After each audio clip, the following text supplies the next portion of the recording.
Hi friends, வாங்க friends. இன்றைக்கி உங்களை வந்துட்டு நான் ஒரு பாத்திர கடை கூட்டின்னு போகிறேன் ஃப்ரெண்ட்ஸ். இது வந்துட்டு அண்ணா நகரில் இருக்கிற இது பேர் வந்து அமரா ஸ்டோர். அண்ணா நகரில் இருக்குது. அக்கா ஹைதராபாத்லேருந்து வரும்போது கண்டிப்பாக இந்த ஸ்டோருக்கு போய்ட்டு அவங்களுக்கு என்ன தேவையோ நல்லா குவாலிட்டியாக இருக்கும் ஃப்ரெண்ட்ஸ். இதில் இருக்கிற பொருள் எல்லாமே நல்லா குவாலிட்டியாக இருக்கும். ஒரு பொருளுமே நல்லா வெயிட்டாக நல்லா இருந்துச்சு. எல்லாமே பார்த்துட்டு அக்கா ஒரு பால் காசுற குண்டான் வாங்கிக்கினாங்க. எப்போ ஹைதராபாத்லேருந்து வந்தாலுமே சரி அந்த கடைக்கு வந்துட்டு அவங்களுக்கு தேவையானது எடுத்துகிட்டு போவாங்க ஃப்ரெண்ட்ஸ். எல்லா பொருளுமே நல்லாயிருக்கும். அப்புறம் நான் வந்துட்டு எனக்கும் இன்னொரு அக்காவுக்கும் கரண்டி வாங்கிக்கணும். அக்கா வந்து ஒரு பால் காசுக்கிற குண்டா, அப்புறம் மூடி, அப்புறம் சில சின்ன சின்ன பொருள் எல்லாம் வாங்கிட்டாங்க ஃப்ரெண்ட்ஸ்.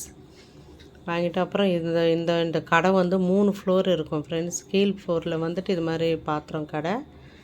அப்புறம் வந்துட்டு மேலே லிஃப்ட்டில் தான் மேலே போகணும் ஃப்ரெண்ட்ஸ். எவ்வளோ பெரிய கேரி பேக் இருக்குது பாருங்கள், டிஃபன் பாக்ஸு.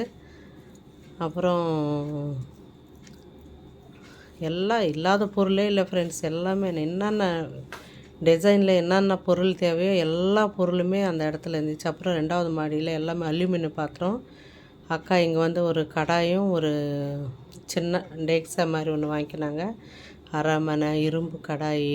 அப்புறம் வந்துட்டு இது வந்துட்டு 3rd ஃப்ளோரு போகிறதுக்காக நானும் அக்கா வந்துட்டு லிஃப்டாண்ட போனோம் ஃப்ரெண்ட்ஸ். நான் போகிறதுக்குள்ளேயே லிஃப்ட்டு போயிடுச்சு. அக்கா மட்டுமே மேலே போயிட்டாங்க. அப்புறம் மேலே போனால் கட்டில், பீர்வா, சோஃபா, அப்புறம் ஒரு குக்கர் ஒன்று பார்த்தோம் ஃப்ரெண்ட்ஸ். அது வந்து அவ்வளோ குவாலிட்டி இல்லைன்னு சொல்லிட்டு அக்கா வாங்கலை. அப்புறம் வந்துட்டு பாத்திரம் எல்லாம் வாங்கி தேவைப்பட்ட பில்லு கட்டிட்டு கிளம்பி வந்துட்டோம் ஃப்ரெண்ட்ஸ். பாய்.